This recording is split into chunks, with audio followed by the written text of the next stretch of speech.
बाबा तव्हां मरीज़ अटेंडेंट खे ॿुधायो जेकी वास सॼे सां गॾु आहिनि उनखे ॿुधायो तव्हांजे मरीज़ जो इलाजु थी चुको आहे, मरीज़ में इम्प्रूवमेंट अची वई आहे, मरीज़ काफ़ी बहितर आहे। हाणे जेकॾहिं चाहिनि त पंहिंजे घर वठी वञनि, मरीज़ ठीकु आहे, मुंहिंजे तरफ़ां डिस्चार्ज।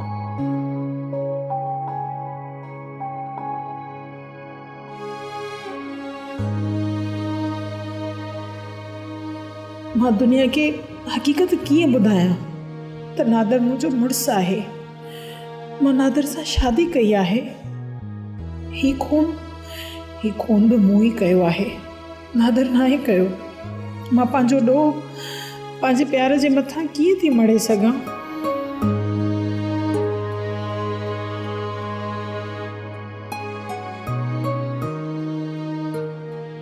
सूबेदार असां यारनि जा यार आहियूं, खाईंदा बि खुली आहियूं त खाराईंदा बि खुली आहियूं। मुंहिंजा माण्हू तुंहिंजे लाइ बंदोबस्तु करणु विया आहिनि। सालार खान, मूं तव्हांजी वॾी हाक ॿुधी आहे। तरह जा चङा मटा सभु मूंसां मिलण ईंदा, पर मूं जहिड़ो तव्हांजो नालो ॿुधो न, उन खां वधीक तव्हां सखी आहियो। बसि बाबा, तव्हां ॿाहिरनि जूं दुआऊं आहिनि। भला केस जो छा था कयो? जीअं तव्हां चवंदो तीअं ई थींदो। भला तव्हांजो मुंहिंजी हेॾी वॾी ख़िदमत कयो था, मां तव्हांखे नाराज़ कंदुसि? सलाम आहे सूबेदार साहिब, तो ते सलाम आहे। तो जहिड़ा ऑफिसर किथां लॻा? असुल सालार खान जी दिलि खटे वए दिलि अॼु तूं। सालार साईं, पर हिकु ॻाल्हि आहे, कमु त ॾाढो ॾुखियो आहे, छो त खून जो मामिलो आहे। अड़े बाबा, परवाह छो थो करे? हिन गुलूअ जो नको ओही नको वाही, केरु विढ़ंदो हिन जो केस? बसि मूं वारो भाउ थोरो जज़्बाती हो, हणी धक उफट मारे छॾींसि। पर सूबेदार साहिब, हिन गुलूअ बि त ख़राबु कमु कयो हो न।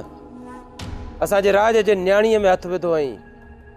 3 ॾींहं असांजे ॻोठ जी लॼ हुन क़ैद में बंदि करे रखी हुई। सालार साईं, तव्हां फ़िकिर ई न कयो, केस पाण ई लहे मटे वेंदो। सम्झ त कुझु थियो ई कोन हो, बसि रुगो मथियनि ऑफिसरनि खे माठ करण जे लाइ। तूं हिन जो उल्को न कर, तुंहिंजी अमानत तुंहिंजे घर पहुची वेंदी। वे वे वे।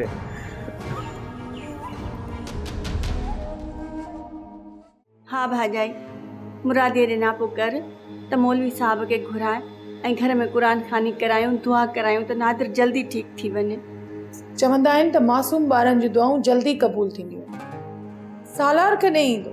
हा, सालार बि ॾींहं ॿिनि में अची वेंदो।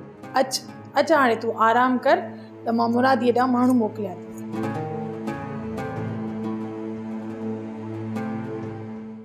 सोप सीरियल सिंध ॼाई तमाम एपिसोड्स ॾिसो हाणे HD क्वालिटीअ में। विज़िट करियो असांजो YouTube channel Sindh TV HD drama. Subscribe कयो असांजो official YouTube channel Sindh TV HD drama ऐं वधीक अपडेट लाइ बेल आइकन खे क्लिक करियो।